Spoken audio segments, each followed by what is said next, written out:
Hello, Wastelanders and adventurers and magic users, spellcasters. I'm Caedo Genesis. This is my co-host, Bad Company Sarge. Hello there.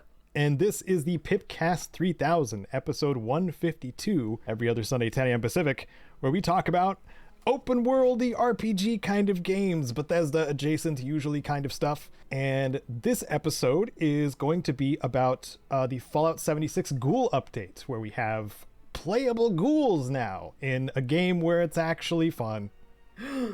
I mean, definitely the only game where ghouls are playable, and there's not two other games that it's possible to do. Thank you to the Wasteland Legends, Sven and Rose, and also we're gonna do a couple of news things after the comment of the cast. We gotta do that first. So, Sarge, would you take the short and sweet comment of the cast, please? Yep, Dennis McGonigal says, "Honey, grab the kids! New PIPCAST!" And I hope you feel the same way for this episode as well. I did notice that the previous episode, which we were doing a spoiler discussion for Avowed, it was about half as many people viewing or listening. I mean, that is understandable. Which makes sense, yeah. I feel like immediately anyone who's not interested in Avowed is less likely to click on it, and anyone who's really interested in Avowed but doesn't want spoilers is less likely to click on it. Yeah, and we had 2 spoiler warnings throughout the episode, yeah. So, yeah. Want to make sure people who want to enjoy the game are still enjoying it and not ruining it for everyone, because that is the worst. I hate it. Yeah. Should I share my story again about how Fallout 4 got ruined for me? I don't remember it, so sure.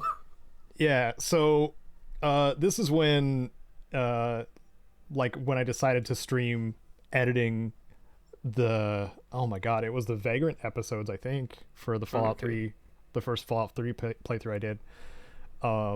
And I was live streaming it right before the release of Fallout 4.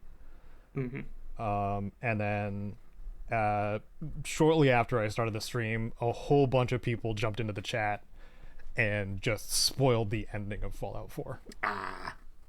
And like Kite was moderating at the time, and they were just like, "Help!" It's like, because like once a whole bunch of people flood in, like it's impossible for like a single moderator or two to catch everything. Yeah. And we both got the game ruined for us, which sucked. Like that sucks, dude. So I don't want to be that person for anyone, because that's lame. Yeah, I wasn't as online back when Fallout 4 came out, because, I was just a wee little baby. But, like you are now still. Yes, still tiny little child Sarge. But, Baby Sarge. Yeah, I still remember thinking, aha, I've heard of a railroad, I'll follow railway tracks to find them. That's how unspoiled I got into the game. It was great. Awesome. It was, you know what, honestly might have been the last game, like last big AAA sort of game that I didn't have spoiled in any way. Yeah, it's funny how that works when we, start making content. Yeah. It's hard to avoid. I mean, Avowed I kept... That one's hard to... I think it was hard to spoil for a lot of people, though. Because, like, those who are in the Pillars of Eternity universe, like, it's hard to explain most of the lore stuff anyway.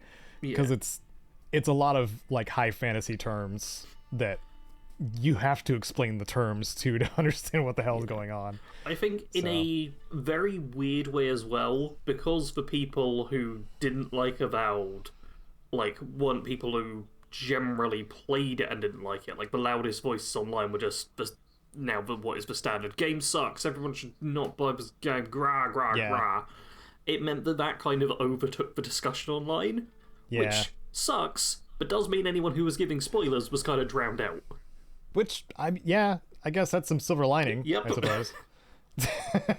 Woo! And the game still did well, which makes me happy, so, unfortunately that's not the case for everything, but Avowed is a good game, so, just unfortunately both of us are running into performance issues. Yeah, we'll get onto that at the end of the episode, though. Yeah, I suppose so. Yeah. For now, we've got our next upcoming game to talk about, Yeah. Next week we've got a new launch that both of us are playing. Both in February and March, we got new games to play, Caedo. Heck yeah, man. That's a rarity. Good time to be an enjoyer of first-person games, I guess. Yeah. First-person RPGs. Yep, we have launching on the 27th. Yes, on the 27th. Atomfall. Which... Yeah. Oh, that's my birthday, by the way, too. Oh, happy birthday, Atomfall, but not Caedo. I can now make that joke every year. It's really tempting to schedule in like tons of reminders for me, but it's like, oh, it's Atomfall's 1-year anniversary, Atomfall's 2nd birthday. Just make a really big deal out of it. Yeah. I would much prefer it once I hit 40, so that's fine. In 2 more years. Oh, God. Yeah. Well, I'm just going to stay in my 20s forever, I've decided, so it's fine. Okay. All right. Tell me how that goes. Yep. All right. Atomfall. For those that aren't familiar with the name, online it's getting referred to a lot as British Fallout, but also I'm seeing everyone who plays it early be like, it's not Fallout. So that's going to be like a whole thing. I'm sure that's like half of a discussion online. I hear more like British Stalker / Metro. Yeah. Is closer to what you can experience, which I'm still down for sure. Like, those games are great too, so, you know. I mean, the game also takes place in, I believe, Sausage Country, which is pretty great. I heard the mention of Cumberland in there, and they have brilliant sausages. And this is the kind of information you get when you listen to a British person talk about Atomfall. I've even already dropped the tea out of it. It's great. So when you play Atomfall, it's going to be sausage only run, right? Oh. Atomfall? What did I say? It's Atomfall. Yeah, what did I say? You said Atomfall.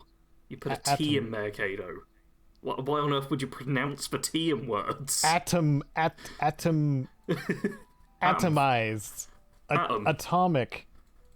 It's short for atomic, Sarge. Anyway, it makes sense this is being, like, compared to Fallout, though, because it is technically a post-nuclear game. It's after the, I can't remember the name of it. Windscale nuclear disaster, which was like a real thing, but for the game they've just made it so much bigger and so much worse than it actually was, when in reality it was, contained and somewhat dealt with. This is instead like, oh, what if the power plant went like full nuclear, everything went really weird, mutations, radiation, Fallout stuff. Yeah, like if it went the way of the Chernobyl exclusion zone, basically. Yeah. In Stalker and stuff like that. Mm-hmm. But the fact it's got like the alternate history diversion as well, where it splits which off is very from Fallout. the past. Yeah. But that also means that we're looking at a game with some unusual technology, a few slightly retro bits. Like, it looks very cool. There's the Bard robots. Bard. I don't know what Bard stands for. I've been trying to avoid spoilers for the game, which means I don't have as much information as I'd like to know. But Bard's like the big military organization that seems to be big around. Ass robotic defender. That makes sense. I've decided. I mean, it fits. It's a very good description. Yep, that's what I'm gonna call it. Nice. Yeah. Atomfall looks really good. Like, visually as well, I very much like the look of it all. It's, in my opinion, it's the perfect balance between the kind of realism sort of look and the cartoony sort of look. Yeah. Like, they've not tried to make it look like real life, but they've tried to make it look like real life. I was so good at describing it. It sounds like we've kind of run out of things to say about the game before we play it. Yeah, we'll have more to say once it's out, but looking forward to it. I've already got a series planned for my second channel. Got nothing planned for the main channel, though. I don't know what content I'm going to make, because I don't know enough about the game yet, but still looking forward to it. Yeah. Something we were kind of looking forward to, but now our hopes are a bit dashed, is Wyrdsong. Yes. So this was the upcoming RPG from a bunch of, like, Bethesda people from the past, like lots and lots of Bethesda veterans who worked on the Fallout series, Elder Scrolls. And Obsidian veterans, too. Oh, yeah, and Obsidian veterans as well, yeah. Just, like, lots and lots of big names. It's going wrong. It's going bad. Things are not going good with the game. So the developer... What's the name of the studio? Something Wicked Games. That's right. Okay. Yeah. And Jeff Gardner's, like, the lead of it, and he had familiar names like Will Shen and... Oh, I've forgotten his name. Charles Staples, they've got it in here as well, who was design director on Outer Worlds and lead level designer on Fallout New Vegas. We got a very good article for this one. Yeah. Like, this had, like, lots of big people from those companies who know what they're doing, like, have worked on games that people listening will love. Like, there's a good chance they worked on your favourite game if you're listening to the PIPCAST. And things are going bad. Yep. Yeah, originally this was planned as a big open-world fantasy-style RPG. You know, your Skyrim likes and whatever.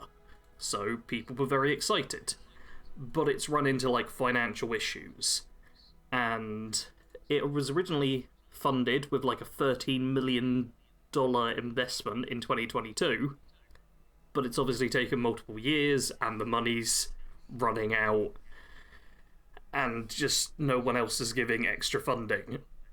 So they did one cut a little while back, which was from a huge open world to something a bit more smaller scale. They actually mention, Jeff Gardner, I believe, brings up Avowed as kind of an example of, like, zone-based RPGs, where you just have a few open world areas and you go between, rather than developing a huge, fully open world.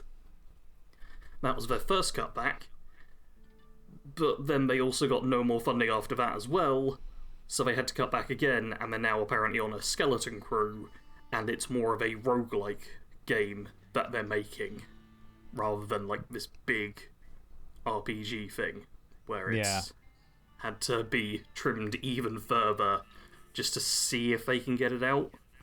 Yeah, and they brought up games as a service kind of things that the lack of time that players have now, because they already kind of have their thing, and a lot of them are like live servicey or online games. Well, yeah, they'll just go back to. I mean, even outside of that, he brings up stuff like Skyrim being still the most played Bethesda game.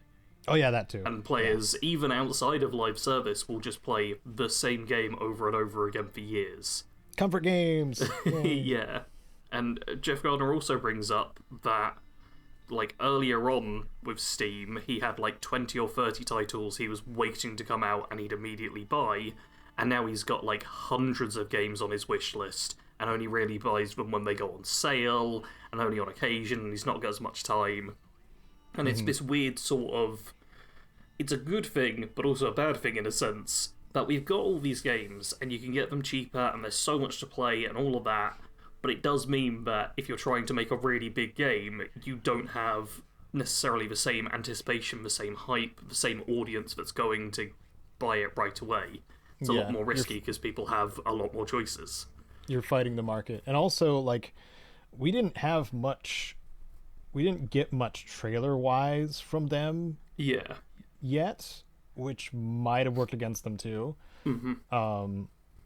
Because that is, like, when it's front and center at something like the Game Awards and stuff like that, that's a good takeoff point for, like, interest, at the very least. All we had is, like, this, you know, slightly animated images, I guess, or wait, whatever you want to call them.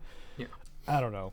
I am kind of hopeful for it still. Like, I hope they can turn it into something, but it's a bummer that they had to cut back even employees because their funding is starting to dwindle. Yeah. I also want to bring up, adjacent to this as well, kind of the point of making a big open world RPG is really hard. And it's always the case that I see online. The term lazy gets thrown around so much when talking about, like, video game development. It's just like, oh, what a lazy game. They only made a 50-hour RPG rather than a 100-hour RPG. God, why didn't they put any work into this?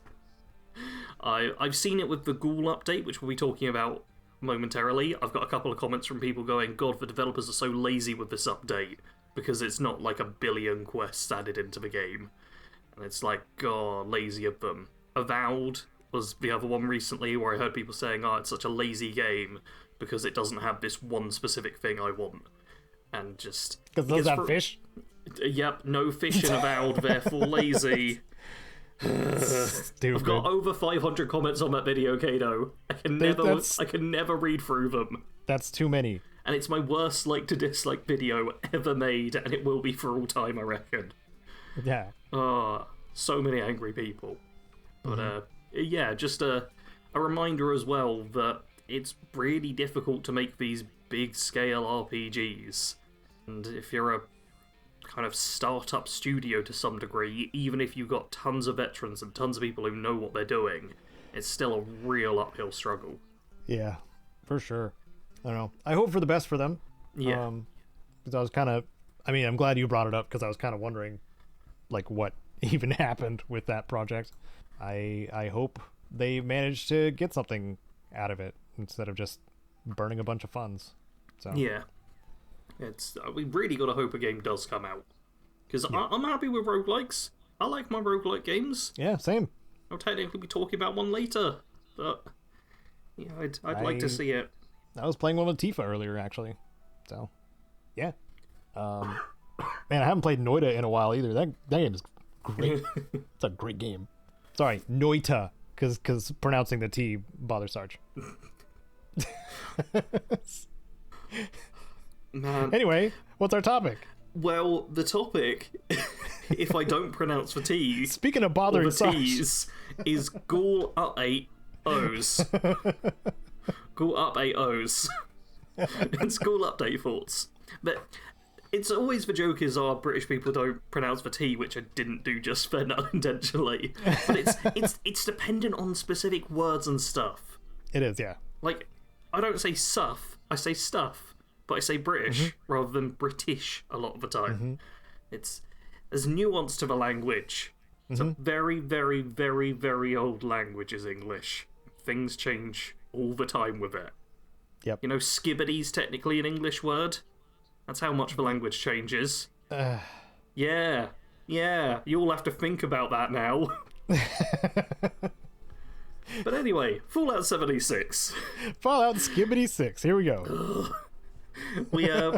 So back on Tuesday, we had the Ghoul Within update, which is the latest kind of big update to 76, which adds in some new content, primarily being able to be a ghoul. Yeah. Like, you can be a ghoul. I'm sure the footage will have been of Caedo and possibly myself as ghouls. Yes. We're ghouls now, everyone. Yep, we've transformed. We might glow at some point. We'll see. And you know what? I figure we should start by talking about, like, what I consider to be the 3 big changes with being a ghoul. Because there's glow, feral, and the perk cards. Yes. And, like, glow, you may even see in the footage, like in the bottom left-hand side, there'll be the health bar, and then there's like a little overshield thing that goes over it, which is your glow. And as all of us Fallout fans know, ghouls are healed by radiation. What we didn't know until now is they've also got a Halo-style overshield. Yes. So that's why ghouls are so tough. That's right. Yeah, it's a really cool mechanic which basically makes you like twice as hard to kill, which I love. Like, I love being big and tanky. Same. And it's very cool. It's got some synergy and stuff. The other mechanic, feral, is to do with how feral or non-feral you are. And if you keep the meter high, i.e. you don't go feral, you get a buff to strength, endurance, and your hit points. So a little bit stronger and a fair whack tougher. If you let it drop down a bunch, you lose all those buffs, you go into the negative, you lose action points, you lose charisma, you lose accuracy, but you get 150% extra damage to all melee attacks. Or melee/unarmed. I assume it Yes. works on unarmed as well. Yeah. Yes. So it's a big damage boost for when you're getting up close and personal. And as you can tell by Caedo's reaction, Caedo's going like 0% on the meter while I'm trying to keep it 100% filled all the time. Yeah. We are playing opposite on the feral side. Yeah.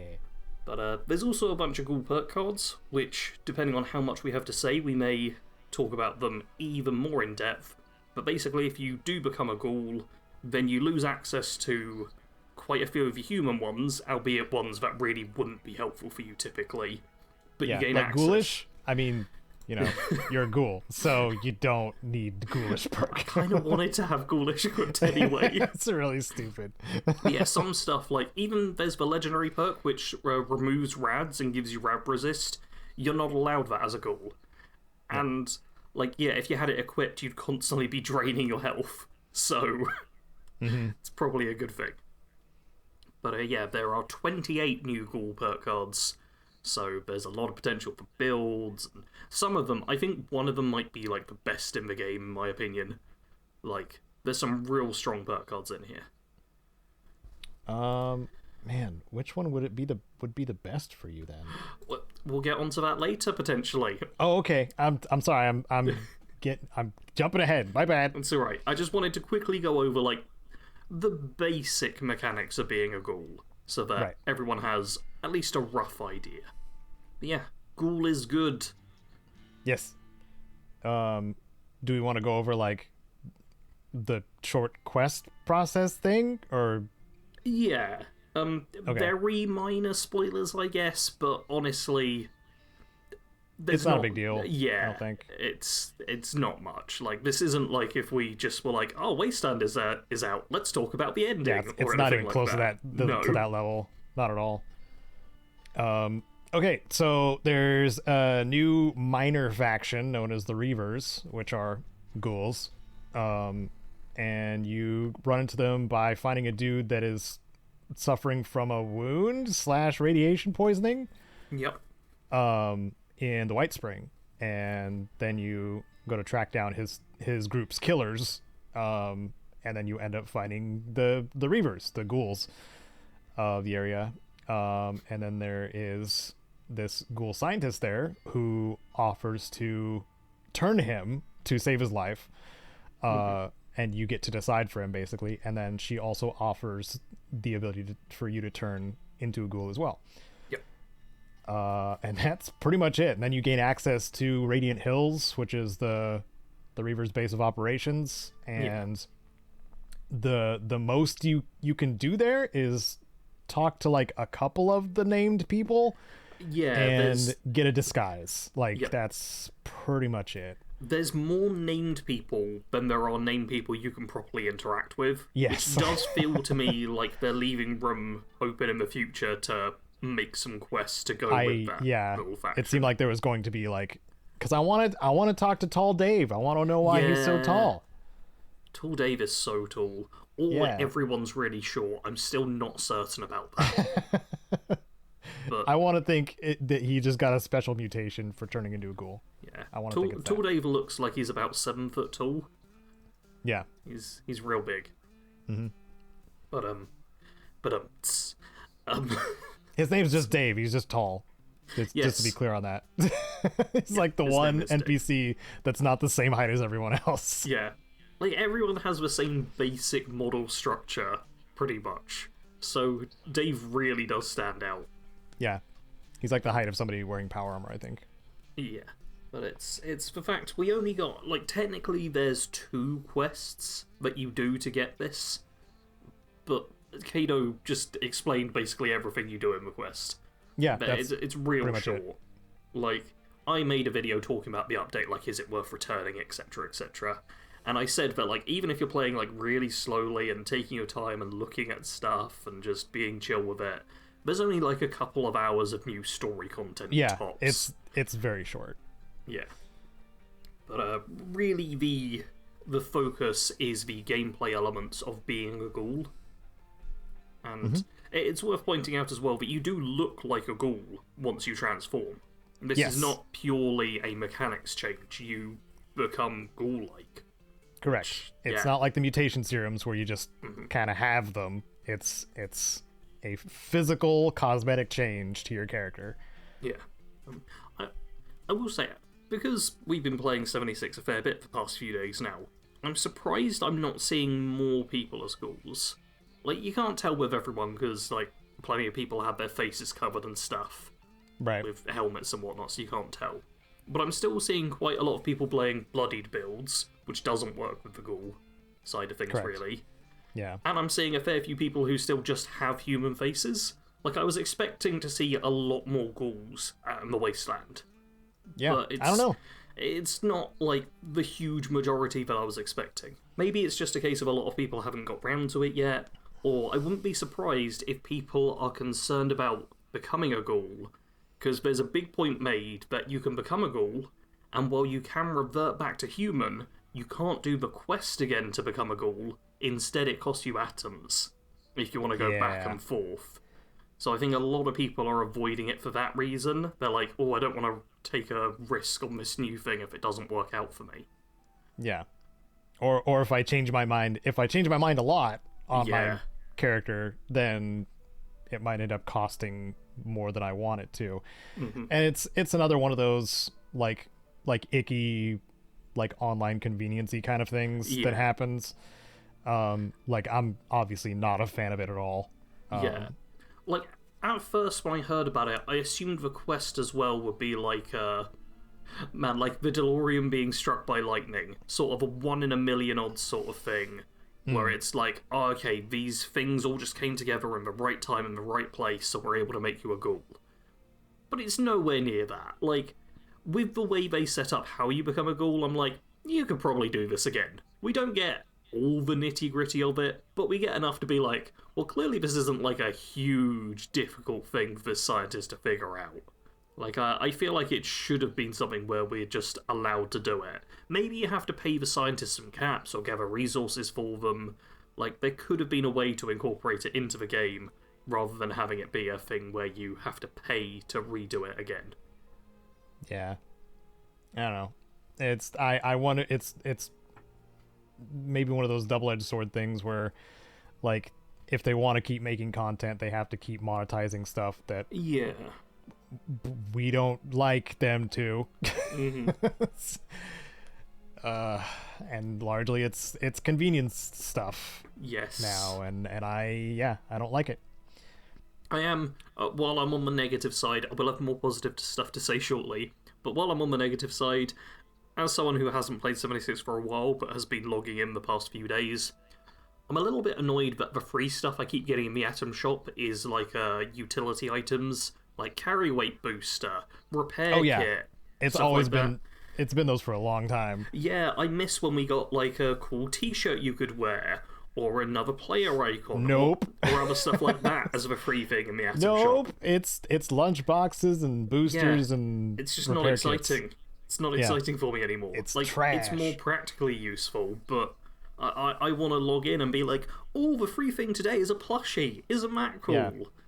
Dude, it's so weird too, because like going to the creations and creation club in like Fallout 4, you do get freebies that are actually like, you know, a cosmetic thing.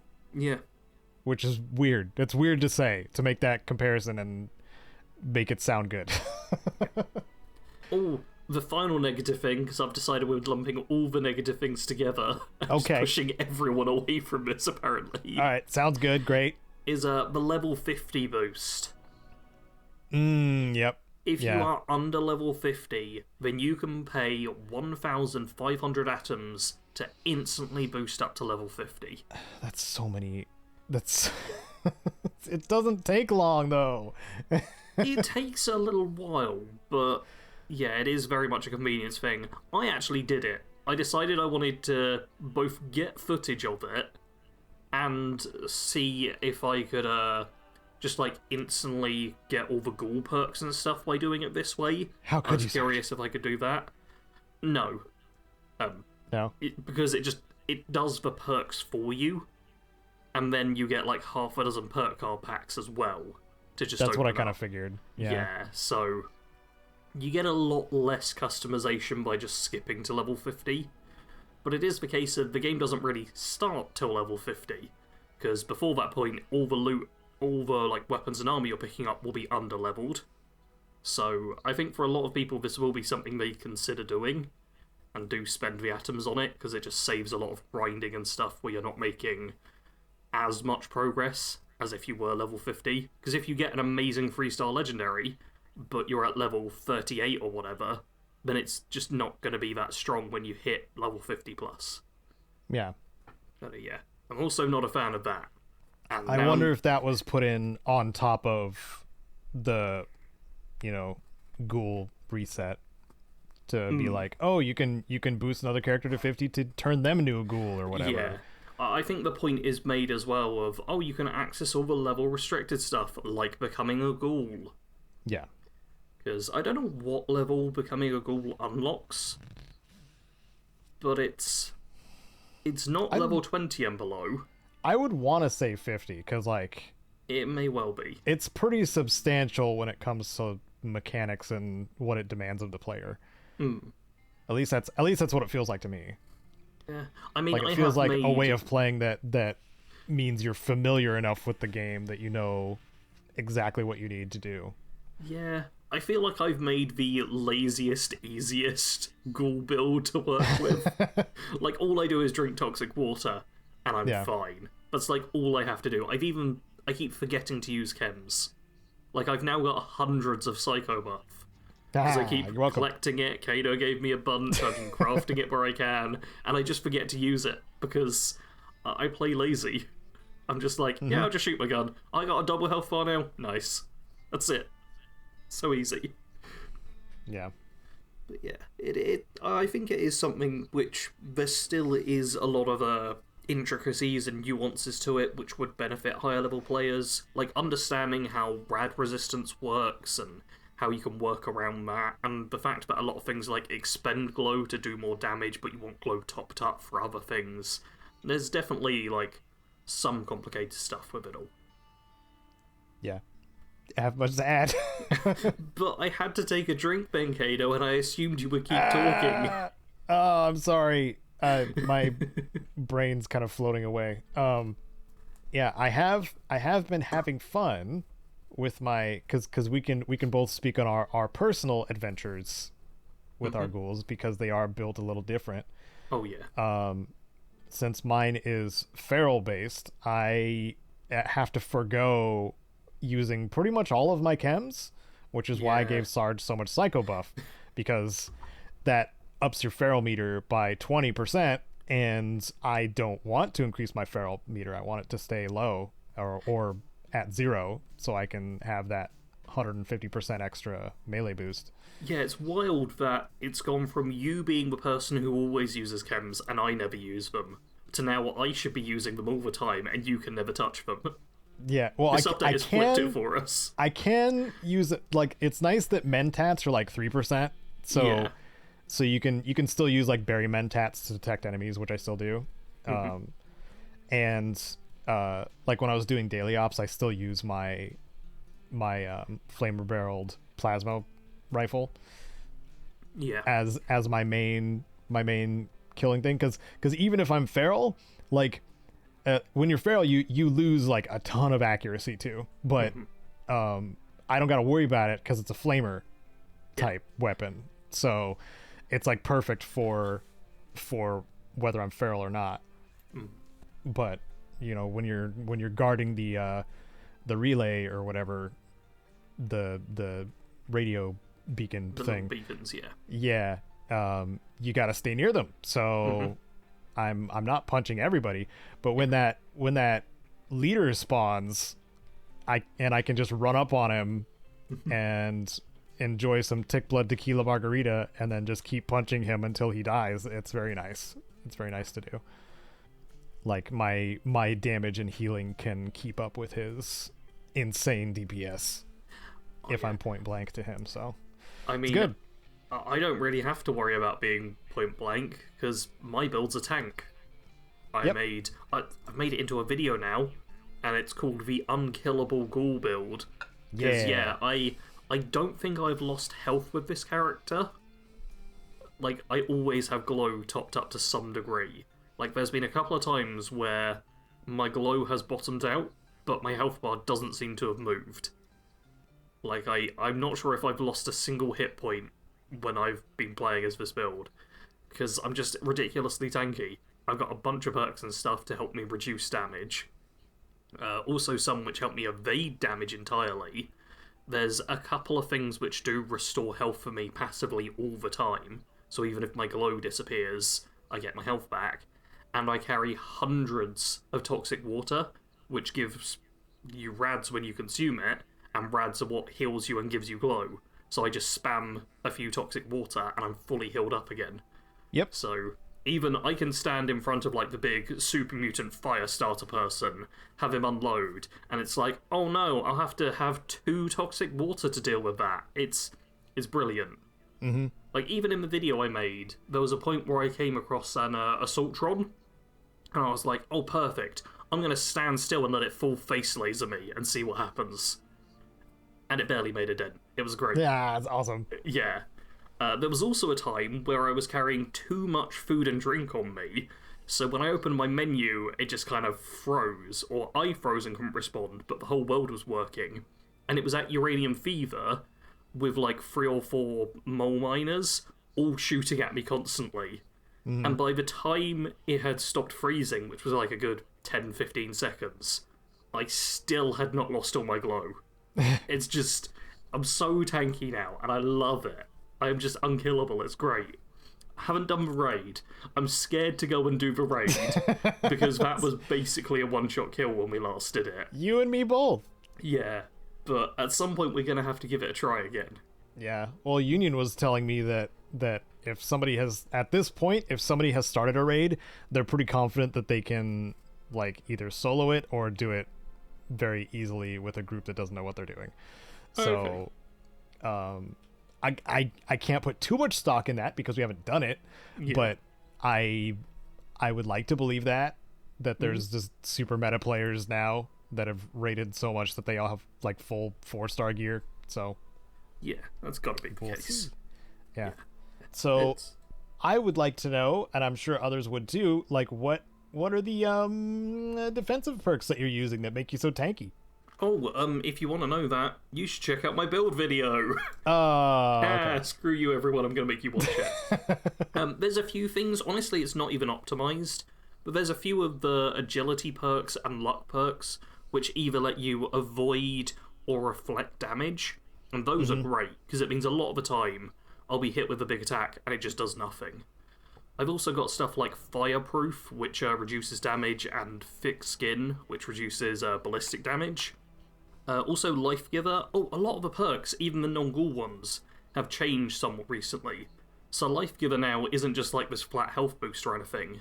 It increases your health scaling with endurance.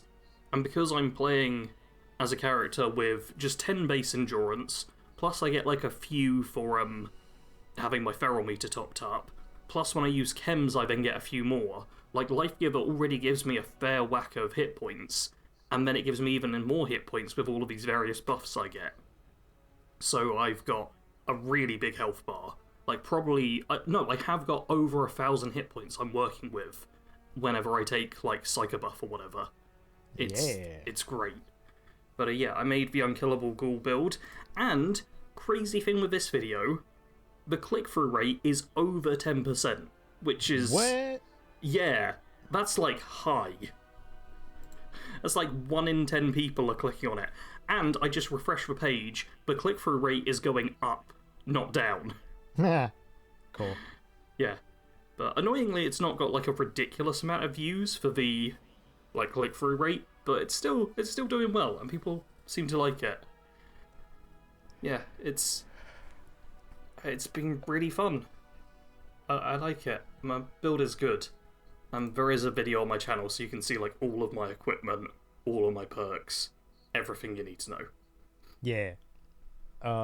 I am liking how much glow is being used as a mechanic for a lot of these. Yeah.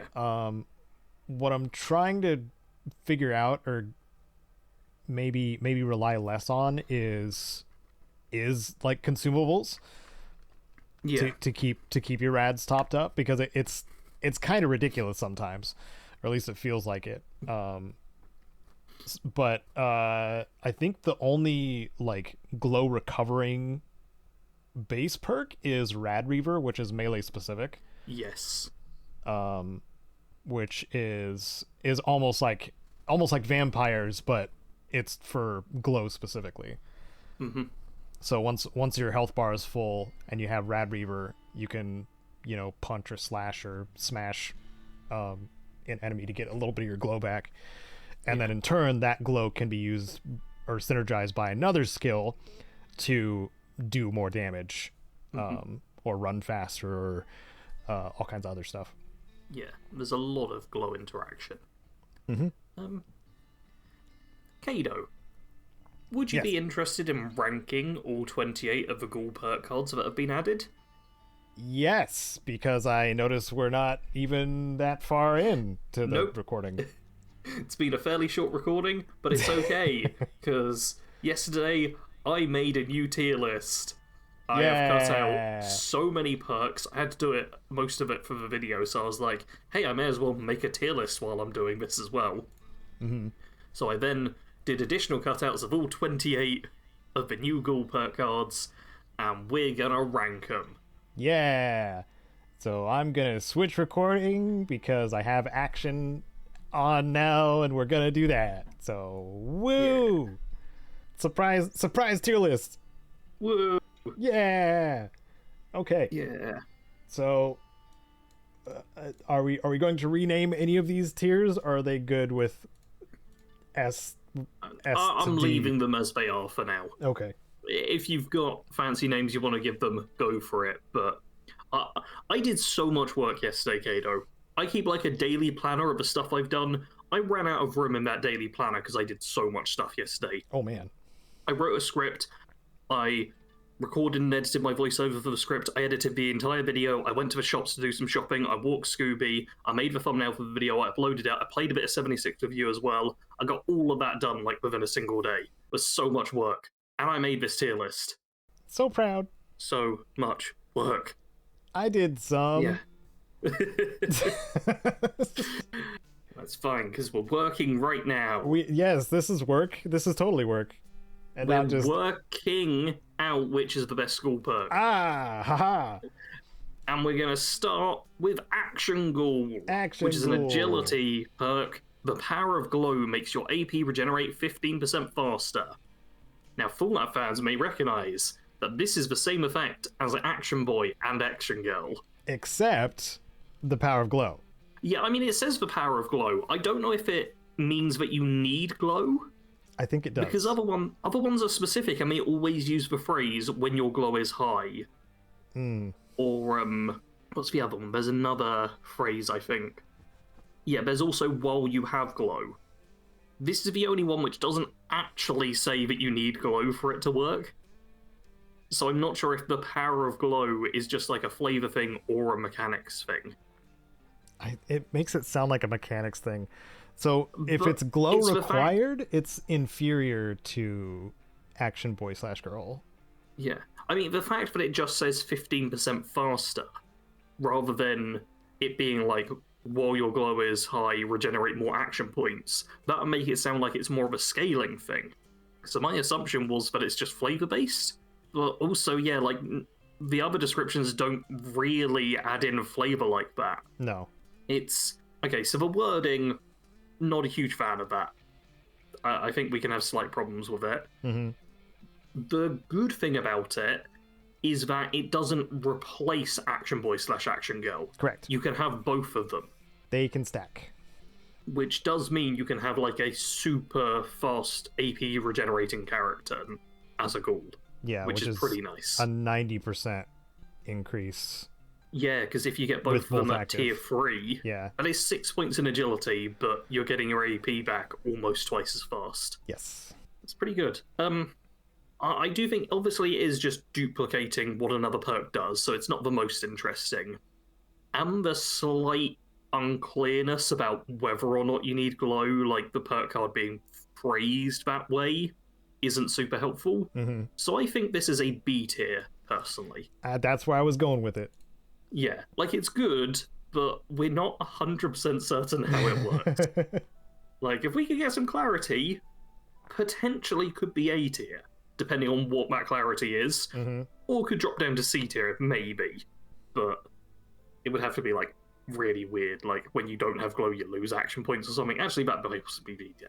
I'm gonna stop talking. What's the next one, Caedo? Okay, well, Arms of Steel. I mean, you probably have more to say about this one than I do. Yeah, because I've got big arms. You got I'm known big for being Popeye big arms. and strong. Yep.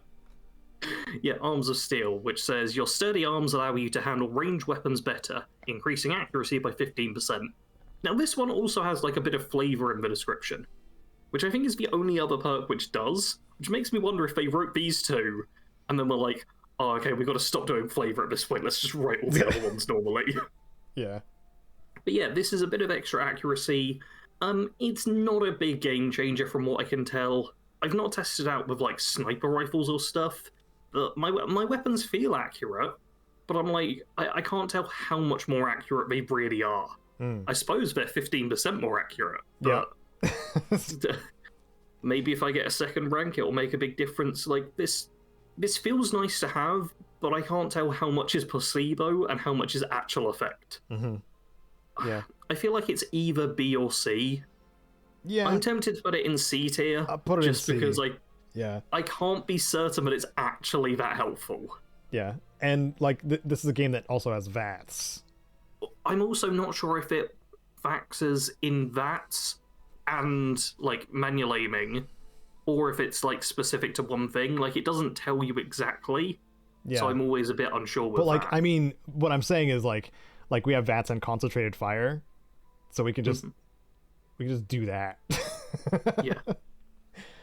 I will say I am just shooting everything in the head these days, and it's very nice thanks to a perk we'll get onto later. Yeah. But first, Battle Genes. Battle Which is a luck Genes. perk, Yeah. which gives you 2 hit points per second while in combat.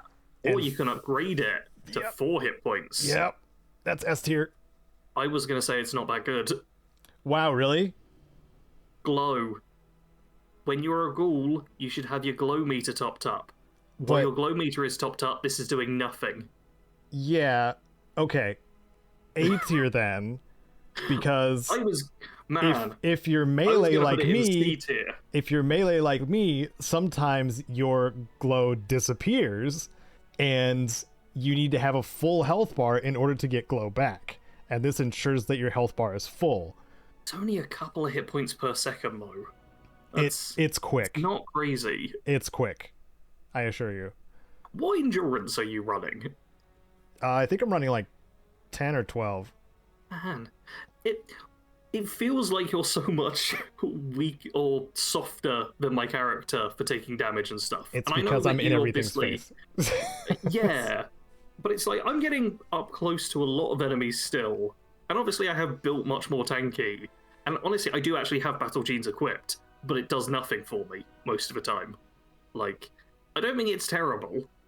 But I'd say for your build, you probably won't need it because you have a lot more mitigation. Not just a lot more. You have, I think you have thick skin. Do you have thick I skin do maxed have out thick skin too? as well. No, I've only got one rank of it. Like, Oh, okay. There's a lot of these perks which I just haven't been able to upgrade yet.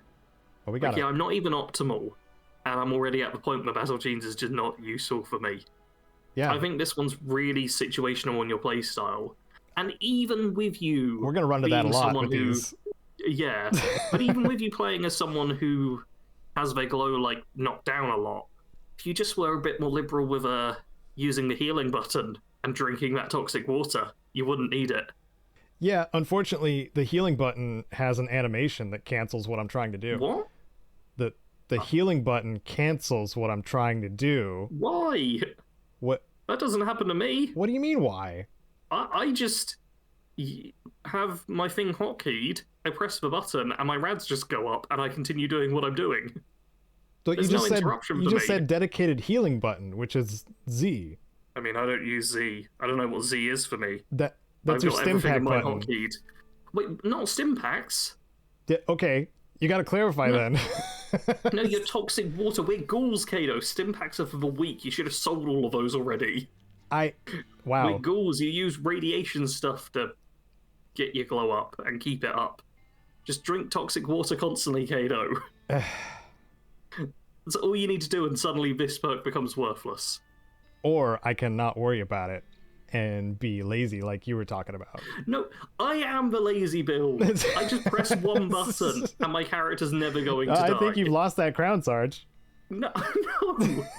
It's not less lazy to have to do this huge thing where you have to then heal up a bunch and then have your radiation go up. And it's more complicated your way. My way's so easy. Is it? I press one button and instantly I get like 59 rads, I think it is, each time. Yeah. I'm pretty sure toxic water only gives, like, I don't think I was healing off of it as much. Yeah, because why would you let your health get hurt? Ugh. Sarge. You just always have glow. Sarge.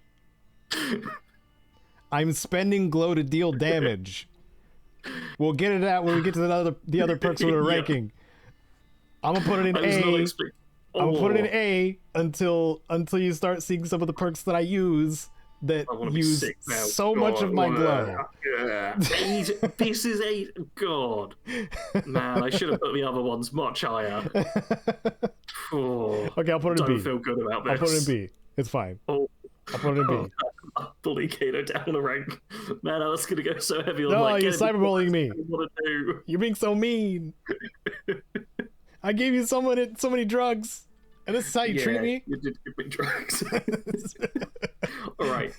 You know what? For the next one, I'm going to let you decide entirely where this goes. Our next perk is Bomb Scientist. That's Expending glow makes your thrown grenades deal plus 20% damage. I put that one in C, yeah, because it's very specific, whereas there's like general damage. A general damage one we'll get to later that is just easier, I guess. I mean, this is also Demolition Expert, but worse. Yeah. This Demolition Expert is now also 3 ranks just like this, 1, 2, 3 cost, and it's 20, 40, 60% extra damage with explosives. This one costs you glow every time you like hit something with a grenade, and it only works for thrown grenades and stuff. Like, no, this relies on another this relies on another perk to expend glow. What? Yeah, it says expending glow makes your thrown grenades... it doesn't rely on another perk. It relies on something else that expends glow. No, it doesn't. Are you sure? Yes, because this is the only perk I have equipped that has any kind of glow expenditure. And when I throw a grenade, specifically when it hits, like it detonates and it hits things, then I lose glow. Oh, well, if that's the case, then I will put it in B. What? Because I thought it relied on something else that expends glow. No, it doesn't. But we're keeping it in B tier. I will say though, it is worse than Demolition Expert by a long way. It is, because it doesn't work to be like a explosive effect or even explosive weapons and stuff, which bugs me.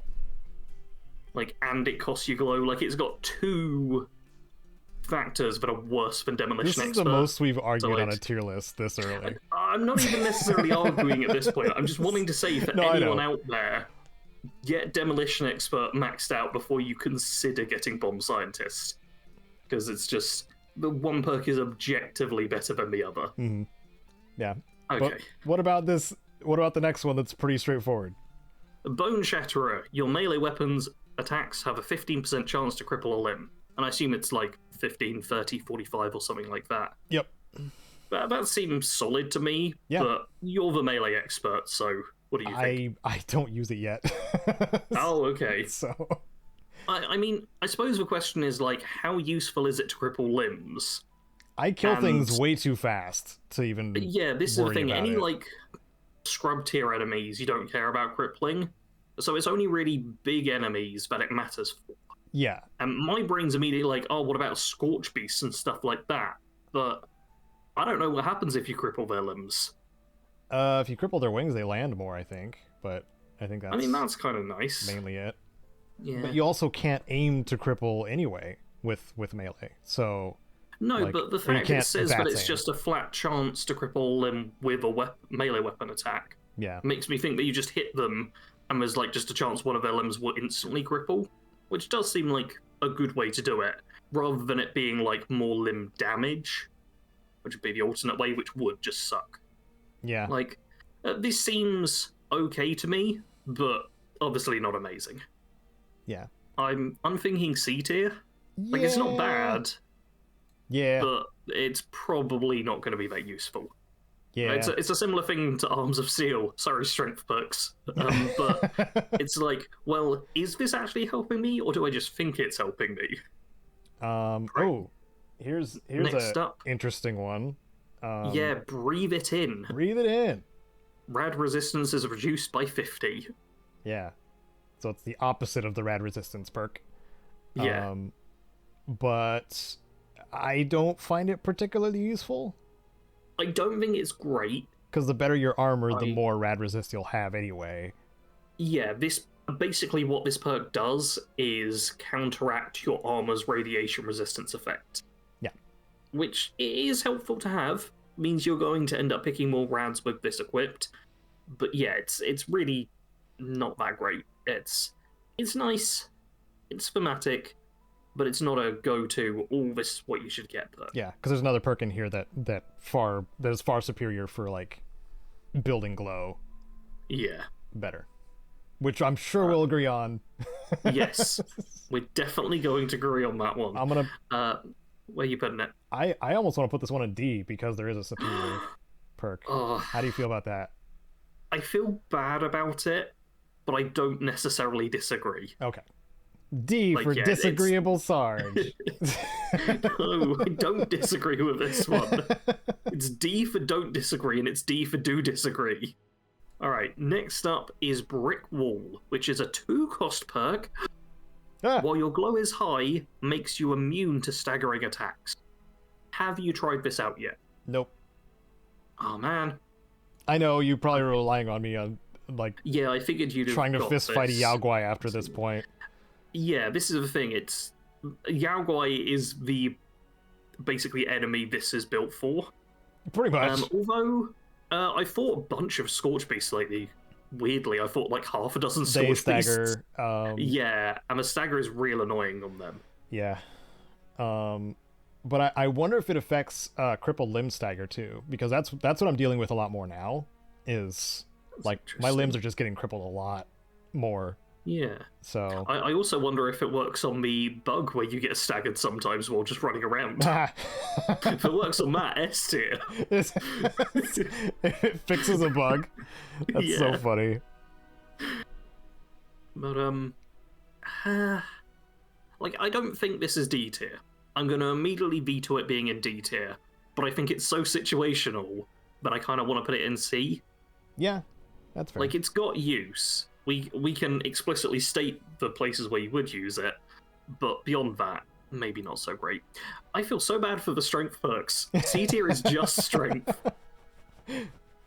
Yeah, I haven't used. We'll get onto some good ones later. We are. I swear we will. Yep. Should we? All right. What if we just grab a good one just to make sure that people are paying attention? No, we can't do it like last time. We can't do the I don't know kind of thing. We can't do that. We gotta grab something that's good. All right, you pick a good perk. Rad Reaver is S. I've got to find. It's Rad the only Reaver one now. that gives you glow. We're putting that attack. Yeah. Oh, it costs 2, Caedo. It costs 2, but it gives you glow on attack. D tier, Caedo. It costs 2. I don't know. No. So yeah, dealing non-automatic melee damage provides a small amount of glow. Yes. I mean, honestly, yeah, providing glow, I can understand that. When I eventually do a melee Ghoul build, this is one I'm definitely gonna have equipped. Yeah, that's a core part of it. And the Union and I had a chance to test out, and he was like, what if it does work with the auto axe? And it doesn't. Okay. So it works as intended, in case you were curious. Yeah. It is worth pointing out, though, that assumedly, the faster you can swing your melee weapon, the faster you can get glow. So if you're using like a little knife or something, and you've got like whatever perks and buffs and stuff help with swing speed, but you can get glow back really quickly. Yep. Guess what my As gauntlet opposed to has? using the faster swing speed legendary effect. It does. Yeah. So yeah, that's a good bit of synergy there. Yeah. But it does mean if you're using like a massive sledgehammer that's really slow and doesn't have any stuff, then this perk would be less effective. I do wonder, like, Still helpful though. Yeah, it didn't. I didn't test out any real other melee weapons because I already have what I use. But I wonder if the amount you get scales with maybe the type of weapon or something. That'd be interesting. That would be interesting. But I'm not sure. Don't quote me on that. Yeah. All right. I'm afraid I'm going to have to let you start picking the perks now because we're out of order. No, we're not. My mind can't handle it. Isn't Chem Diet your next one on the Okay, top? Chem Diet is the next one. Okay. But what if everything had been rearranged randomly now, Caedo? It's not, though. I have to panic. All right, Chem Caedo's Diet ruined is everything. next. Chems are 25% more effective at reducing how feral you are. And it's got 3 ranks so they can become more and more effective. Mm-hmm. This is useless for you. You've pointed out that you want to stay feral. Yes. For me, I do have a rank. So when you were saying, like, oh yeah, Psychopath only gives 20%, my brain went 25%. When you were like, Mentats only give 3%, my brain went 4%. Because I have the first rank of this equipped. Yeah. And it's not really that needed, but it is nice. The reason specifically that I don't need this is because I've got one of the legendary perks, which is Action Diet, I think it's called. Yeah, because that just gives that just on kill like gives you whenever you kill something you get a little bit of health and feral meter. Oh yeah. So because I've got that, I really don't need this. However, that is a legendary perk. Yes. Like not everyone's going to have access for that. I think if you don't have that legendary perk, then this is good if you're someone who's trying to keep your feral meter topped up. I want to argue for putting it in C tier. Yeah, C's fine. That makes sense. Yeah, it's not amazing, but it has a purpose at least. It's much like Brick Wall, like it's situational, very. All right, man, I really hope we get an A tier one at some point. Next up, Eye of the Hunter. Your vision grants you plus 20% accuracy in that from a slightly longer distance. I like this. Mr. Sniper Man? Yeah, I've not tried being a sniper for a while in 76. I did go back to the game and like, oh, can I be a sniper? And just, no, it's not good. It just never works in 76, unfortunately. But stuff like this is pretty nice. It's a big accuracy boost. It gives you a bit more range as well, which is much needed in VATS, because VATS at long range is terrible. Like, this at least makes it a bit better. This is solid. This is good. Is it A tier? I was leaning more towards B tier. Oh, okay. But I will say I'm not someone who uses VATS a huge amount. And like Caedo's melee base, so this bonus doesn't help him. Nope. And while I am ranged, I sometimes use VATS, but not enough. Like, I'm going to say B tier, but if you're someone who uses VATS all the time, this is A or maybe even S tier. Oh. Like, yeah. The problem is neither of us use it enough. Top of B tier. Yeah. There we go. All right. Now, another 2-cost one. 40 spots. Weak point damage is increased by 15%. So this is when you see the yellow damage numbers, when you like shoot something in the head typically, you just get a damage boost. Yep. S tier. S tier. Oh yeah. Trust me, you won't have this as much because you're playing melee, but as someone who uses guns, you can just aim for the head, which you don't need concentrated fire to do in VATS anymore. That's just, you can target limbs just as standard, which is pretty cool. But even outside of that, I just aim for the head, and I'm flat out doing 15% more damage than what I would normally do when shooting in the head, which is already a bunch more damage. This just ups my DPS by a crazy amount. It is so good. Sweet. Yeah. S tier it is. Yeah. Alright. Next up, Feral Presence. While feral, reduce your target's damage output by 15% after you attack for 5 seconds. Do you use this, Caedo? I think I just unlocked it, but I haven't tried it out yet. Ah, blast. But on paper, it's pretty good. Yeah. This is made for like feral melee already. Is this Like the it's an same extra effect as suppressors? I believe so. I'm gonna Google to check what the suppressors Okay. card is. I'm scared to change over to any browser window with this. So Oh, that's fair. I don't know if this has been upgraded or not. Okay, suppressor seems to be like, oh yeah, reduce your target's damage output by 10% for 2 seconds after you attack. It could have been upgraded for all we know, because a lot of the perks have changed. This one is reduced by 15% for 5 seconds after you attack. So it's got a conditional thing, but it seems to be stronger than suppressors. yeah. Which is good. Yeah. I kind of want to put it in A tier if it works as intended. A tier. Oh man. Because that's a lot of damage mitigation from main target. Which Yeah.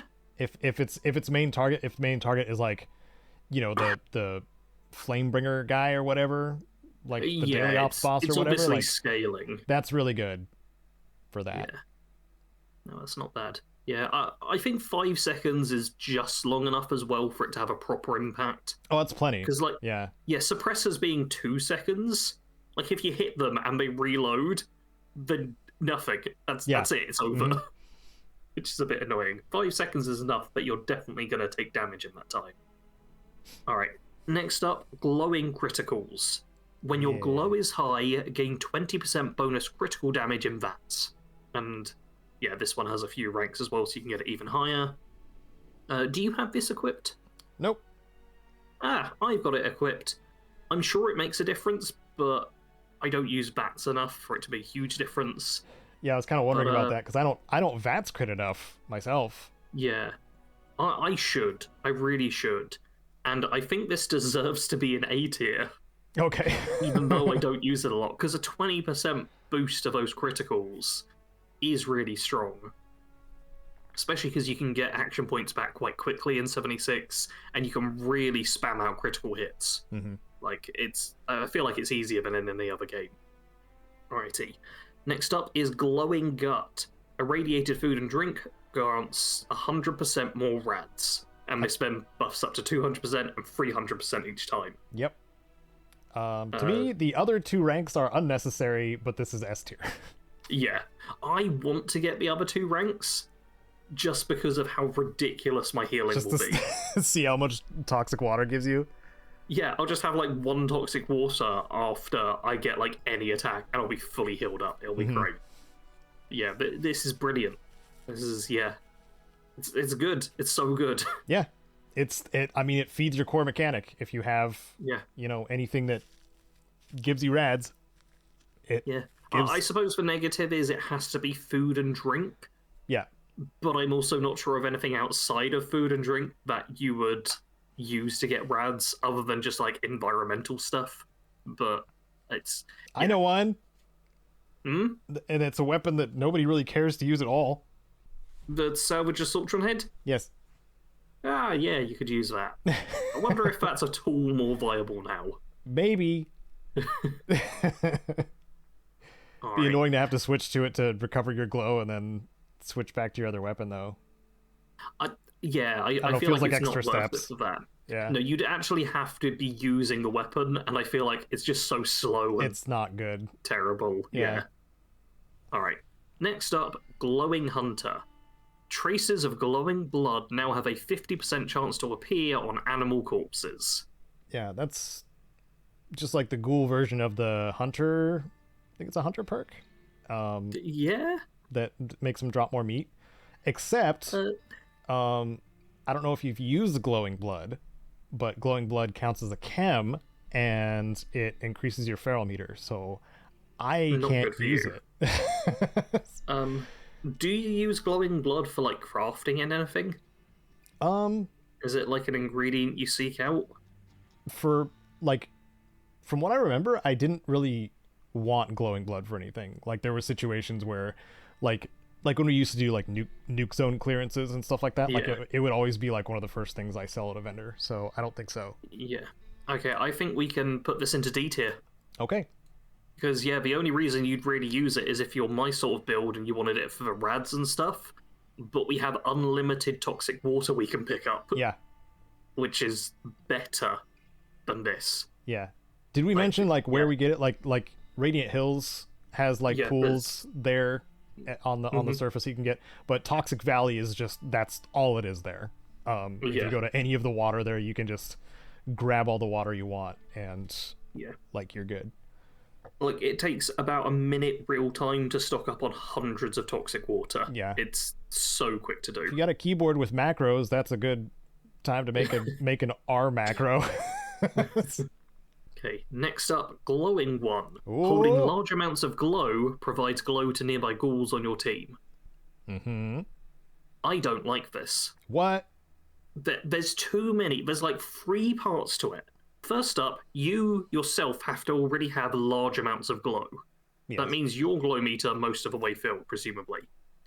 It then will give glow to other nearby ghouls, and they have to be on your team.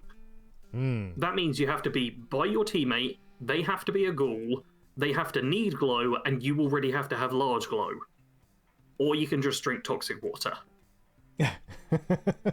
It's so many things that need to be in place to deal with a problem that isn't really a problem. I'm interested in the use case where you share this perk and all the ghouls on the team are glowing. Because I want to give it a point of actually having an aesthetic change to the character, too. Does it? Yes. Okay, did you, test it out while you're playing? It literally makes you glow. Okay, in which case it's not going to be D tier anymore. Just on cool fact, I think there's too many caveats to it. It's, such a specific thing. But I do think, like you say, if you were sharing it, if, everyone on your team was a ghoul and you're all close by, also depending on, how quickly it provides the glow and all of those sort of mechanics, and how much it provides, there's some potential for it to be good. The interface, oh man, here's a fourth issue. The interface doesn't show glow right now. I don't know if they're going to change that. Oh, how much glow you're getting? How much glow your teammates have. Oh, yeah. Yeah, it doesn't. Because then it makes it difficult to track, who has high glow if you're sharing it and want to get more from whoever's, glowing. Yeah. So, I don't know. Maybe that's something that they'll add later, hopefully. Yeah. But I don't know. I like the potential of this one myself. I think it's got potential, but I want to put it in C tier. Okay. Because, it's something that could be, in the right circumstances, this could be the best thing ever. But without us doing, some serious testing and knowing exactly how it works, it's so situational. I have a feeling it's super meta for raids. That's what I was thinking. All of you close together, all as ghouls, doing it that way. And especially if it is just constant glow, rather than every 10 seconds you get it, and if it's a large amount of glow, could basically just mean you're all constantly healing each other non-stop. Mm-hmm. But we don't know exactly how it works, so we could be wrong on that one. It's also apparently the one perk card I forgot to properly cut out, which is going to bug me so much. Oh, what's that little thing sticking out there, Sarge? Yeah. What is that? That's Sarge not doing. I just everybody point out Sarge's error.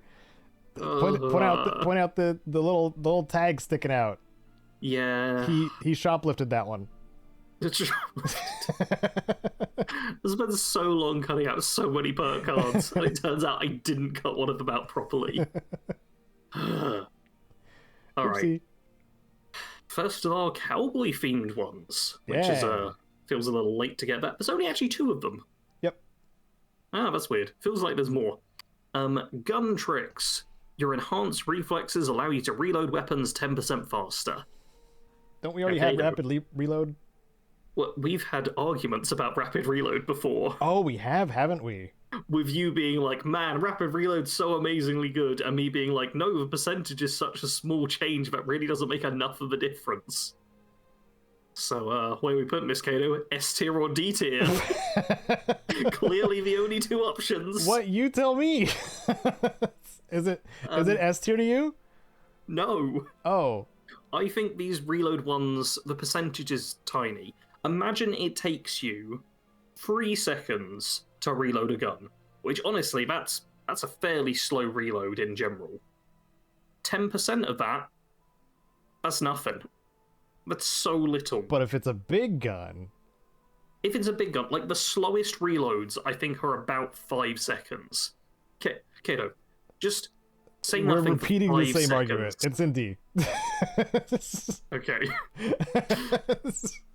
Man, I was actually fighting for C tier then, but I'm happy with D tier. Like, yeah, I think the percentage is too small. Bethesda does this where they're like, oh, we've got to make the reload fractionally faster. All they need to do is up the percentages, and this will shoot up.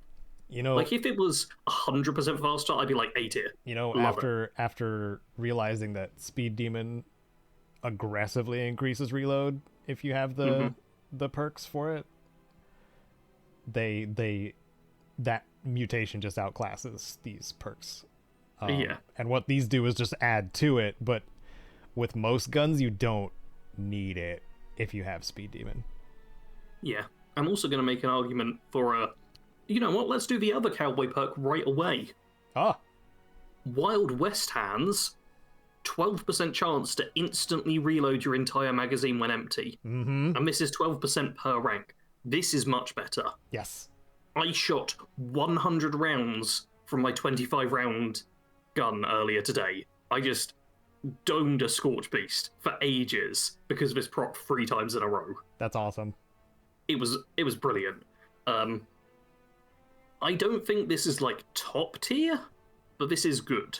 It sounds like A tier to me. We can put it in A tier if you want. I was gonna put B tier.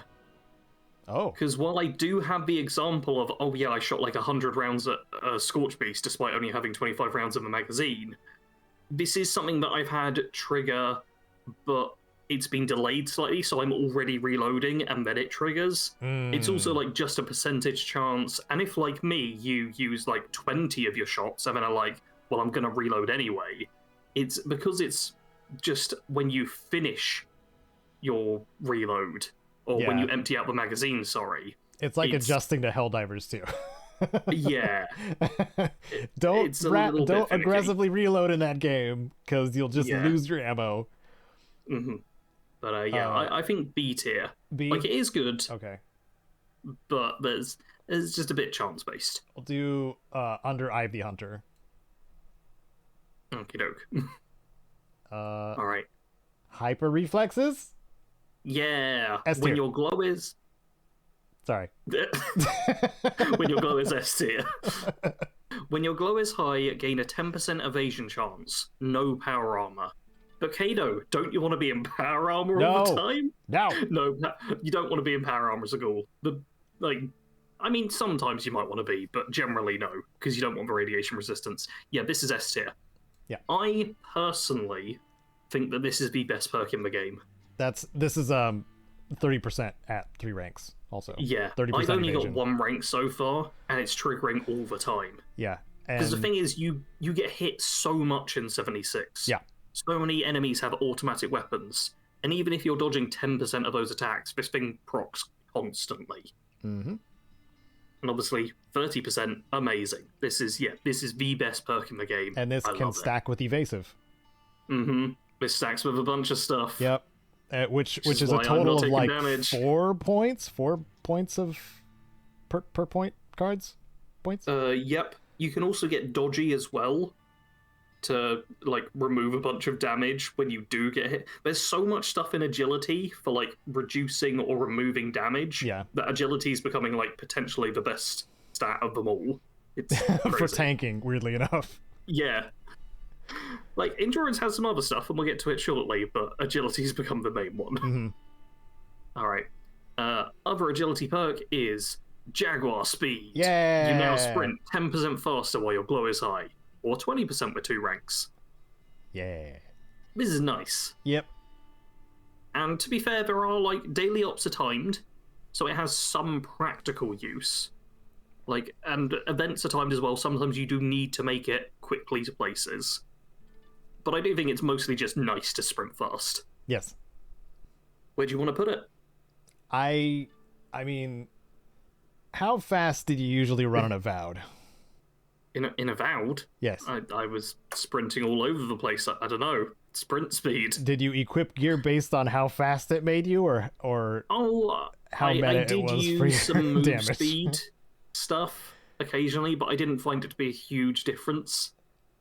I found the Valian chest piece, as well as like some boots that put me at like plus 60%. Cool. Yeah, it ended up being great. Okay. Anyway, point is, I like going fast. Going fast is Like, fun. the faster you can go, the more you can get done. So, I want to put it in S tier. What? No, okay, I'm going to veto it down to A tier. Okay. I'm sorry, we're not putting this up with the S tier ones. Keep in mind as well, Fine. you just said, oh, in Avowed I got a 60% boost and it was great. This one's 10 or 20%. Yeah, and this just the sprinting. This is adding to what I already have, though, with Speed Demon. This isn't movement speed. This is just sprinting.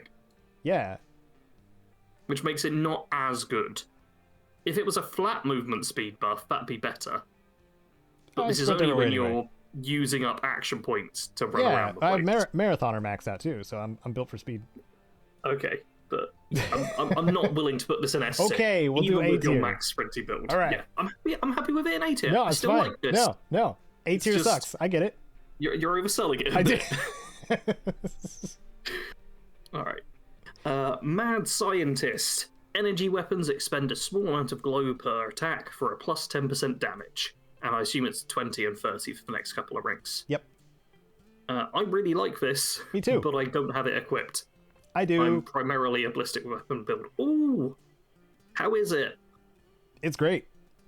Okay, this is for your plasma flamer, I assume. Yep. How quickly does it expend your glow? Fairly quick. Yeah, because But it that's does a lot of which just damage. shoots constantly. Okay. This one I am leaving entirely up to you on deciding where it I goes. want to put it in A tier.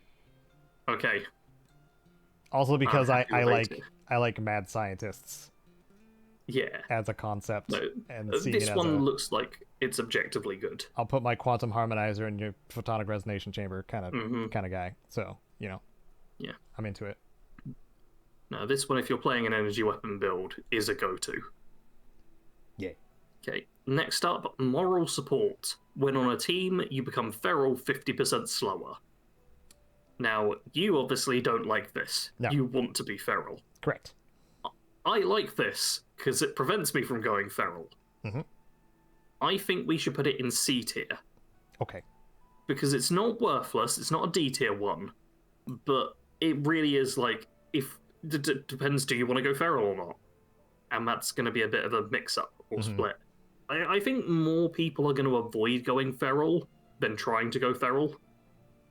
Yeah. But I also don't think it's like a huge split. I feel like it's probably going to be like a 70-30 kind of deal. It did incentivize more people to try melee, which is nice. But I mean, by more people, I mean the Union and probably some others. Well, one extra person went to melee, that is more. That is more than just me. That's true. But yeah, I still think most people are going to gravitate towards high feral meter ranged type stuff. So, yep. Next up, Rad Specialist. Increase rad intake by 15% on armor and power armor, double if wearing a matching set. First off, I love the matching set thing. Yep. That's just cool. Taking extra rads is something you definitely want.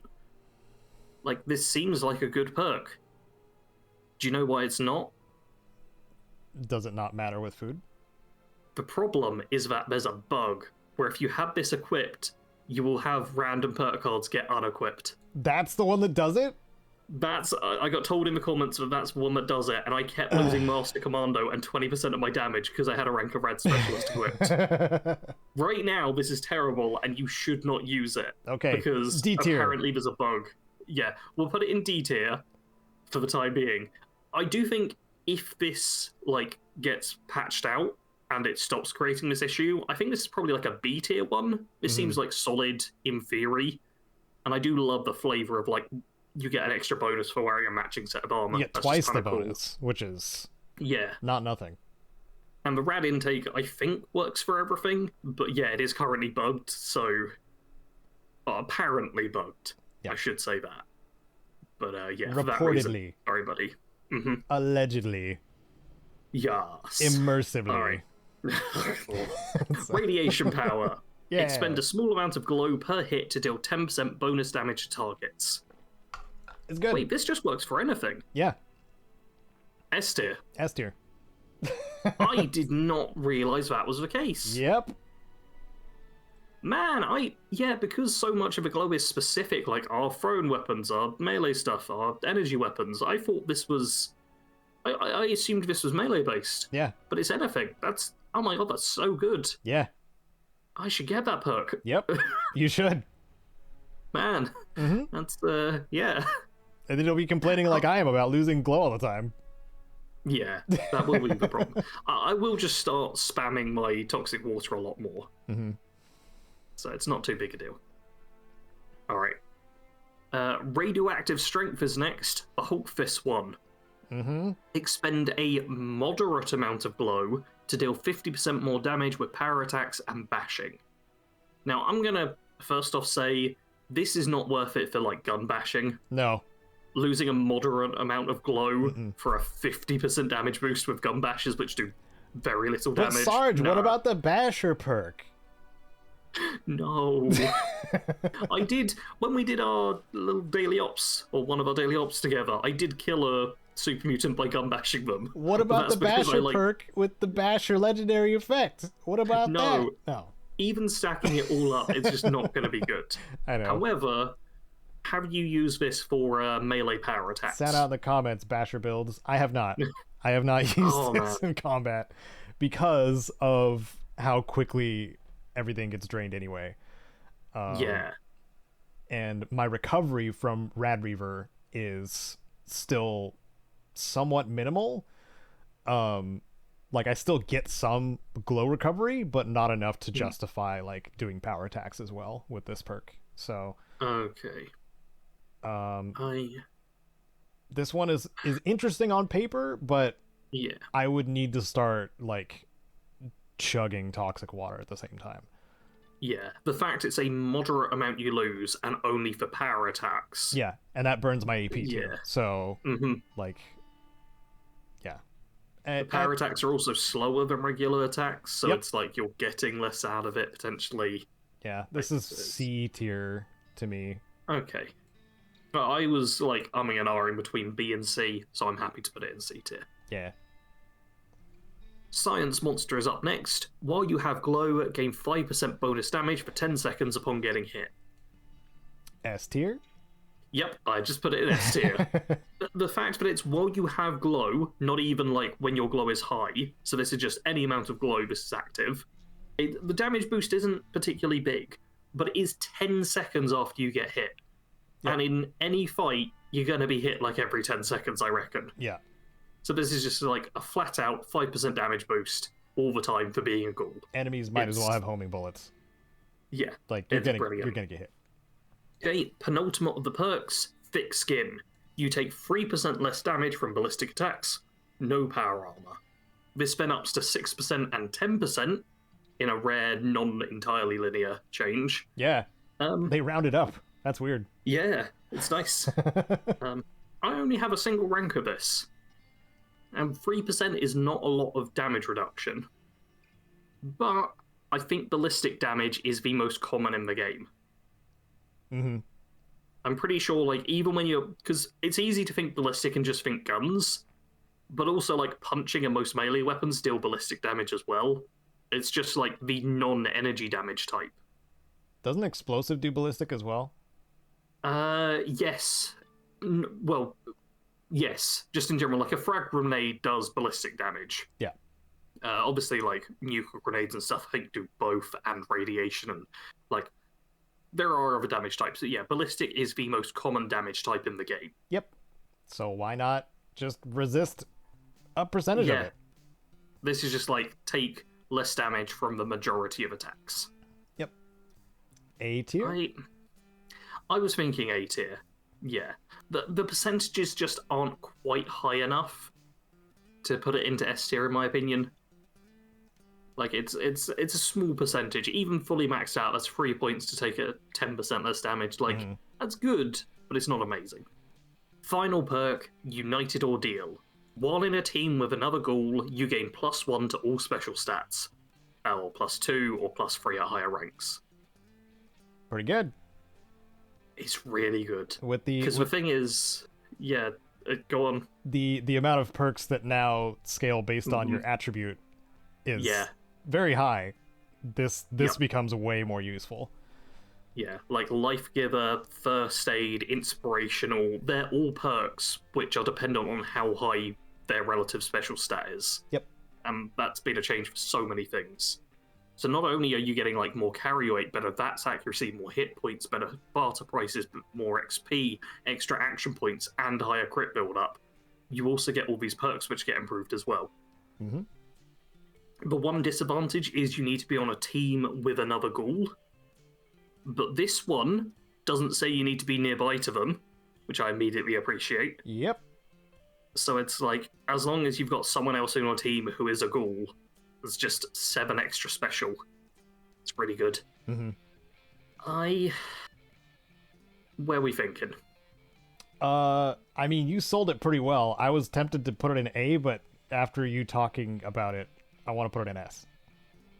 Yeah, honestly, I was a bit split between the two. Because I have sometimes played and like started up a casual team and then no one else joins. And in that instance, it's kind of a wasted perk card. But if we're playing at any point, then immediately this works. Yeah. So, yeah, it's as long as you have a teammate you can rely on to be a ghoul, this is incredible. Yeah. Okay. That's the rankings, I suppose.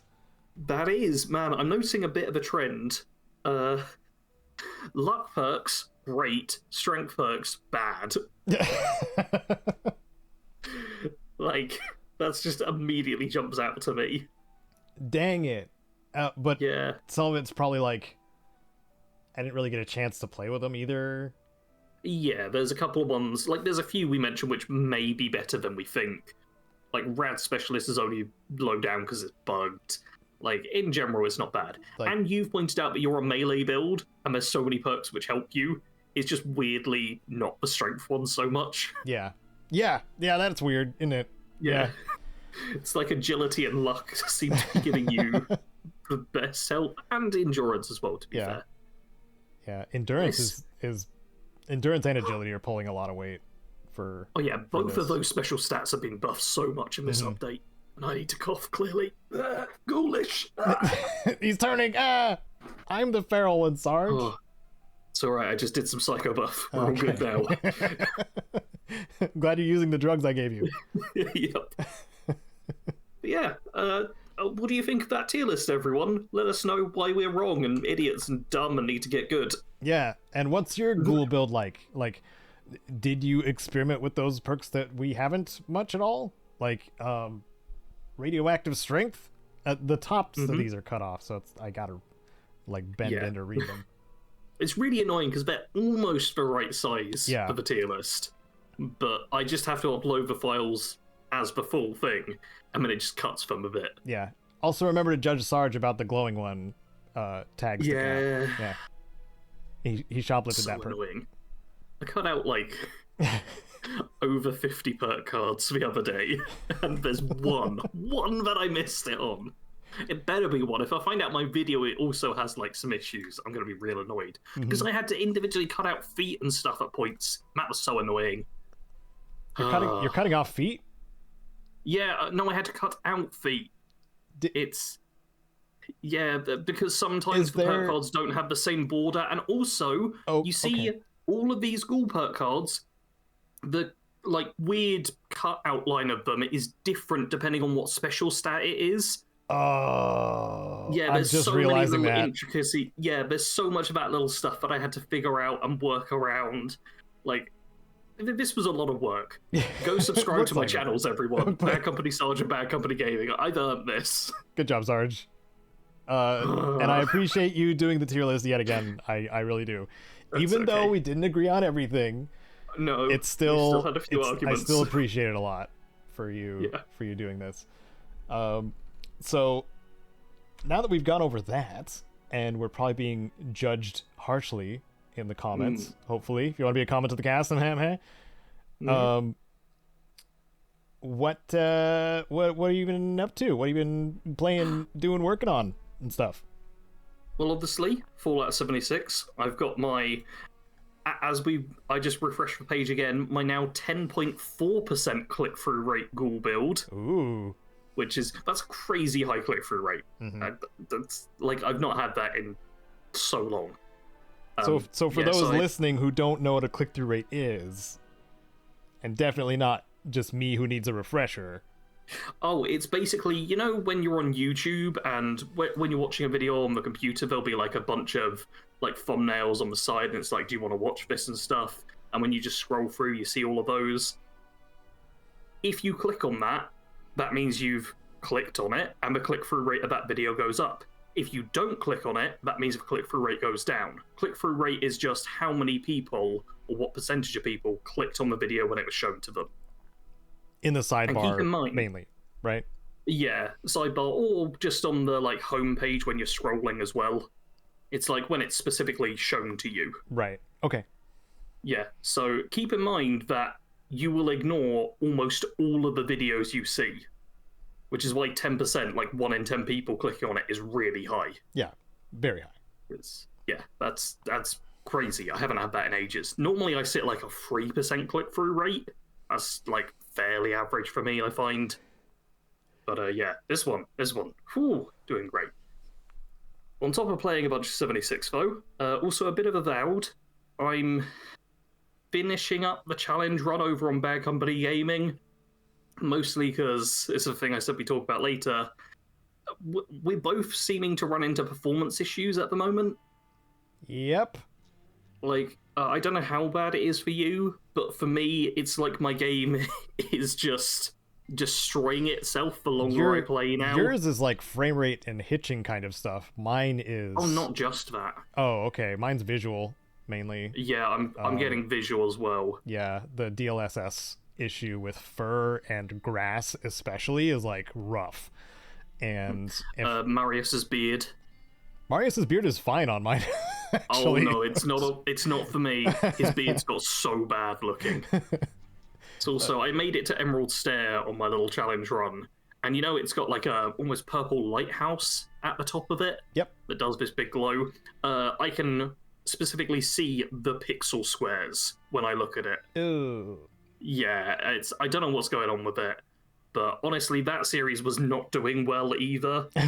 So I've decided, like, Monday will be the final episode, and then on Friday I'm going to start Atomfall Kill Everything, which I'm sure will do better. I've already made the thumbnails for. You're able to kill everything, though? I heard that you can. I don't know for certain, and I'm really hoping you can. But this is the problem with me trying to avoid spoilers and stuff for it. I'm getting, like, tiny tidbits of news, and it's like, oh yeah, you can kill everything in the game. I'm like, okay.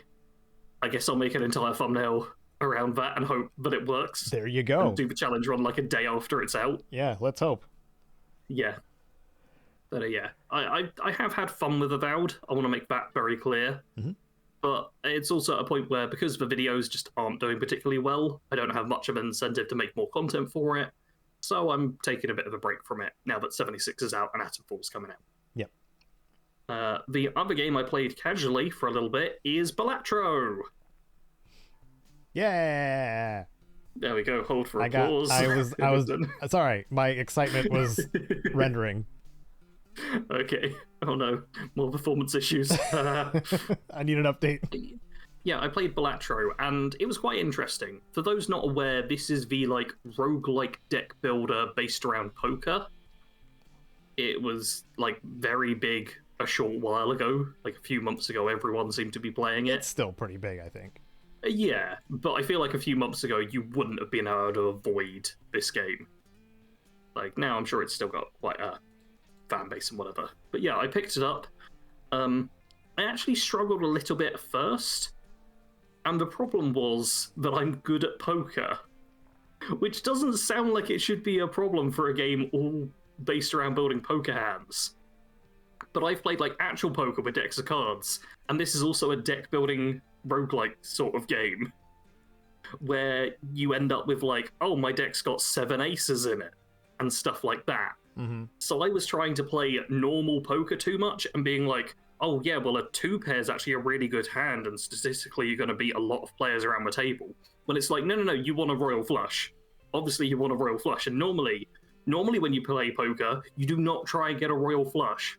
That is a stupid thing to aim for. But I had to change my mindset because of how this game works differently. Yeah. But once I did that, I beat the game. I did a run. It took me like 6 attempts. Boom. Yeah. Congrats. What was it I did? Oh, flushes are the key. I found flushes were the most easy to obtain and reliable hand type to go for. Just go for high flushes, either aces or face cards. And that's how you beat Balatro. I have solved the game.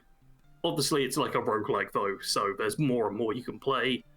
But I very quickly was just like, boom, figured it out, done it, got the achievement for winning.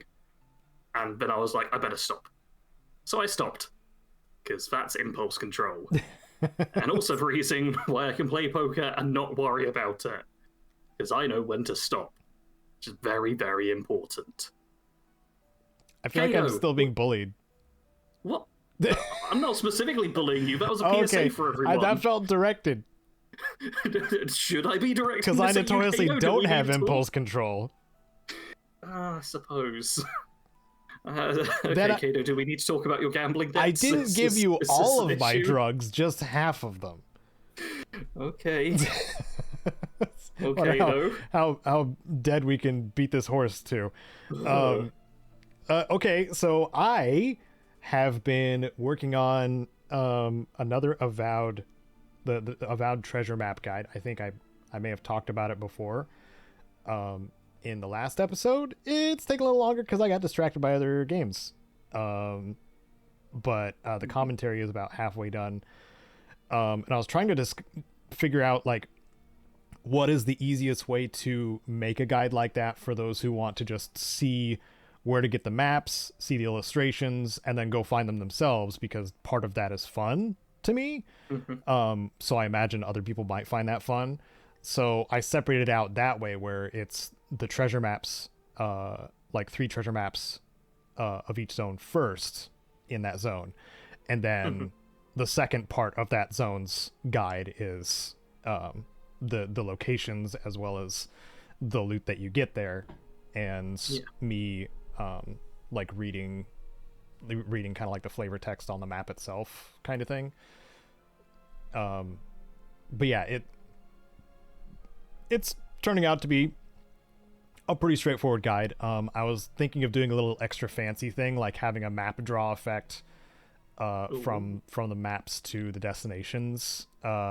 Wondering how much work that'll take when I use Fusion, and if it'll even work. Because sometimes I think I know a way to do it. Sometimes trying to do Fusion things just don't work for me at all. Or work suboptimally. Like when I was trying to do audio visualizer and it broke about 80% of the way through on the render.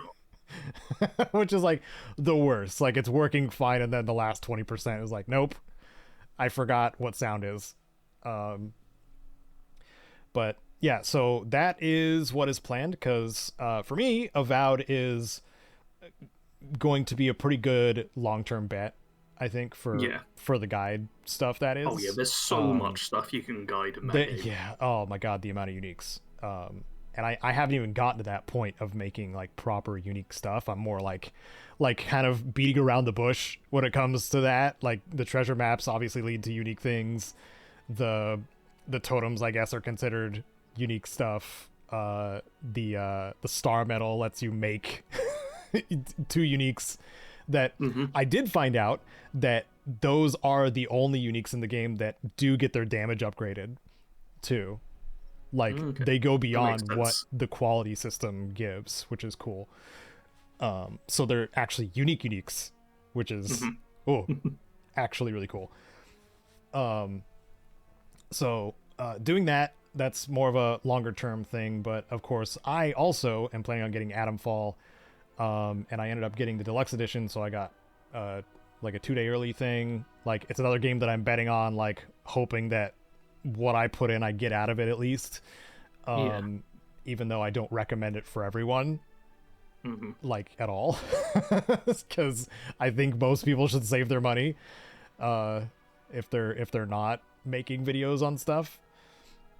But I'm pretty stoked to try that one out too.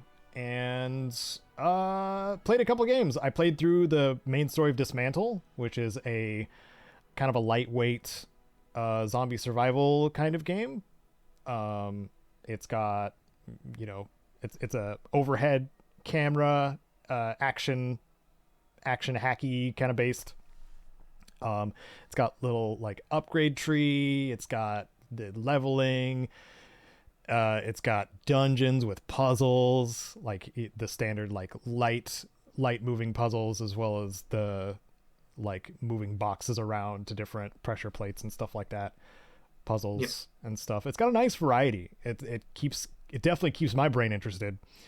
And it's got an interesting story. It's like it pulled from a lot of different things, like almost like Stalker and like Think of Anything kind of loop based, as well as like just zombie games in general. Like one of the zombie designs actually just looks like a hunter from Left 4 Dead. They got a sick like denim vest too. But yeah, that one's been fun. I recommend it if you're like, oh, I want to play a zombie survival game, but I don't want to get my butt kicked as hard. Then Dismantle is probably a good bet. But finally, Kite and I played through the a little co-op named Split Fiction, and that's probably the B-roll that's going to be playing in the What Have I Done section anyway, so you can get a view of it. This game is proof that couch co-op is still possible. It ran flawlessly on my computer. Nice. Through all of the sections of the game. There might have been like a tiny frame hiccup in like one of the like more visually stunning parts of the game, but it's so good. It takes two and crank it to 11 and make it sci-fi and high fantasy, and like, oh man, you're a cyber ninja in one place, and you're an elemental and a little magical otter in the next. Like, it's wild, but a heck of a lot of fun to play with whoever's near you. Or they also, surprisingly, well, maybe unsurprisingly, they have the free pass thing that they had with It Takes Two. So only one person needs to own the game if you want to play it over the internet with your friend. So like that's another option to play the game. And the reason why I say surprisingly is because this is also an EA published game that is making things more consumer friendly than less, which is wild to me. It feels like the EA Originals program is like its own kind of entity at this point because of how good it is being to everybody's time and money, or time and investment. So, but for real, like, Split Fiction is like up there for me for like what kind of games I'm going to consider for Game of the Year. Like, it's on my starting list for this year, for sure. Dang. Because it is that good. It is tropey. It does have like the a lot of cliches when it comes to character archetypes, but then like they do the haze light thing, which I don't know if you're familiar with their games. Like, sometimes they get unexpectedly heavy in some sections. I mean, I am kind of aware about that. Okay. More than anything about their games. Yeah. So like it does hit you like a truck if you're not prepared, or if you identify with it too. Because there are themes of like, I'm guessing all of their games, like themes of trauma and depression, anxiety, and like loss of family members and stuff like harsh reality kind of stuff that they somehow squeeze into this game that is otherwise, when it comes to plot, like kind of by the numbers until they hit you with that kind of stuff. So do recommend for sure. And it is, man, it was just a lot of fun. There were several moments in the gameplay itself that made Kite and I just laugh out loud as well. But yeah, that's kind of all I've been doing besides, nice. Grinding out perks in 76 to make sure I kind of knew what I was talking about. Yeah. Doing all those daily ops. Yep. I don't got anything else to say, Sarge, or should we wrap it up here? I think we can wrap it up there. Okay. Well, thank you everybody for watching and or listening to the PIPCAST 3000 on Spotify or YouTube, or both if you're weird like that. Catch us every other Sunday 10 a.m. Pacific to just hear the next episode where we may talk about something video gamey. I don't know. Probably Atomfall. Probably Atomfall. Yeah. Atomfall Yeah, you're time. probably right. You're right. But until then, thank you so much for watching, and we'll see you then. Take care.